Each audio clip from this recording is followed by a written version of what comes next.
la saison, tu as aussi changé, toi, de statut avec ce contrat signé à l'intersaison. 11,5 millions de dollars en moyenne, Oui. hein, la saison.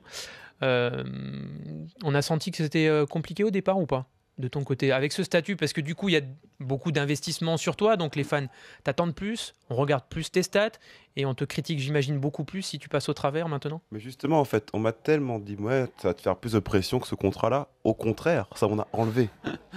Ça m'a libéré, en fait. C'est-à-dire? Parce qu'en fait, me dire, c'est bon, ils m'ont donné tant. C'est-à-dire qu'à quel point ils me font confiance. Même maintenant, je peux faire ce que je veux. Donc moi, ça m'a complètement libéré. J'ai plus aucune restriction. Je sais que je peux faire ce que je voulais. Alors, est-ce qu'on peut te qualifier de franchise player? Là encore, on va expliquer ce que c'est. Non, franchise player, c'est avec la Marcus Aldridge. C'est la Marcus C'est- Aldridge. Alors, loin. explique-nous ce qu'est le franchise player. C'est le Jacques. joueur autour duquel on construit un club, on va dire franchise. Aux États-Unis, c'est le club. Pour nous, Européens. La Marcus Aldridge est celui-là. Mais, Dans l'équipe de Nico. Mais Nico est le joueur. C'est un joueur proté. C'est-à-dire que c'est le joueur, et je vais lui faire un petit reproche. Au début de saison, il était agressif, il mettait des points, il faisait des cartons, il prenait des shoots. Et puis, très bonne relation avec son coach. Temps de jeu peut-être trop important. Et je le vois qui arrête de shooter, qui fait tout ce que les autres veulent pas faire. Et au bout d'un moment, parce que je me tiens au courant, vous savez que je me tiens au courant, je voyais, Nico Batum, il shoot pas assez, mais pas assez de points. Parce que c'est terrible en Amérique. Il faut, en NBA, il faut à la fois mettre des points, mais faire le reste. Et Nico, sa nature première, c'est de faire le reste. C'est-à-dire tout ce que les autres font pas.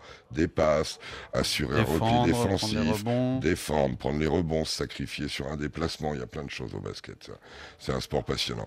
Et je trouve qu'à la fin, et d'ailleurs ça correspond aussi au moment où ils ont commencé à prendre des tôles, parce qu'au bout de 50 matchs, ils sont à 25-25, et ils finissent à 33 victoires quand même. Donc, c'est ça. Ouais, 33. Donc ils n'en ont pas gagné beaucoup après. Hein. Sur les 32 derniers, ils en gagnent 8.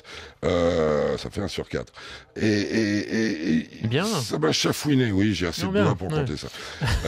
Ça m'a chafouiné, ça, Nico. Tu le sais comme je suis. Ça m'a chafouiné. Oui, je sais.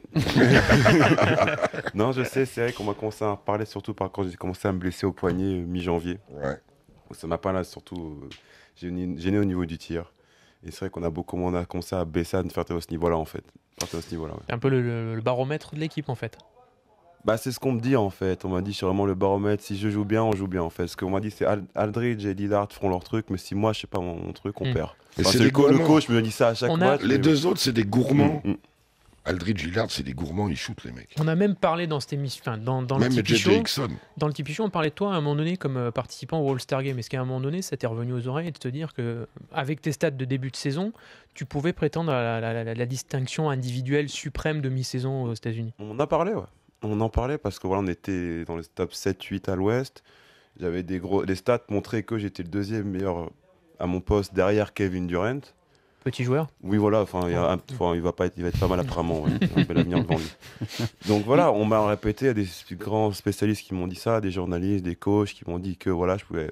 Mais je mets pas de pression par rapport à ça. Je m'en foutais un peu de ça au début. Je voulais être considéré déjà. Là, c'est déjà un grand pas d'être considéré. Fais-moi confiance. Tu as senti que c'était le cas au fur et à mesure de la saison? Ouais.